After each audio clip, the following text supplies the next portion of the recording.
Sobra 15 milyones ka pesos ang nakolektang multa sa lokal nga panggamahanan sa Davao sa striktong implementasyon sa Davao City Ordinance number 0307-20 kung the Face Mask Ordinance. Sukad niya itong 2021 hangtod Setyembre 8, 2022. Gibutyag ni Attorney Lawrence Bantiding, City Treasurer's Office Head, nitong naklabang tuig 11,699,000 pesos ang nakolektang multa gikan sa mga face mask violators. Samtang 3,454,500 pesos sa pinakaulahing datos nitong Setyembre 8, 2022. Matod ni Bantiding, kung itandi nitong nakalabang tuig, nikunhod gayud ang kantidad sa mga multang nakolekta.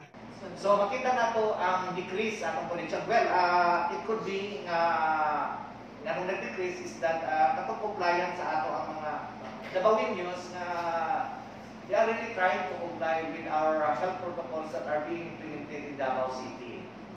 Sa ordinansa, ang madakpang wala gasuot og face mask sa first offense, aduna kini multang 500 pesos, 2,000 pesos sa second offense, 5,000 pesos nga multa o usa ka bulan nga pagkapriso sa third offense. Samtang sa datos sa Davao City Police Office kung DCPO, gikan Enero 1 hangtod Setyembre 10, 13,307 ka mga individual ang naisyuhan og citation tickets, 4,896 violators ang nibayad sa multa, 8,411 ang wala makabayad, 4,709 ang gikasuhan pinaagi sa regular filing, 673 ka mga violators ang kasuhan pa ug for verification ang payment, ug 3,029 ang lapse na sa prescribed period. Kasama mo sa balita ug serbisyo publiko, reaching millions nationwide and worldwide for 70 years. Radyoman ay Miguelita, Tatak, RMN.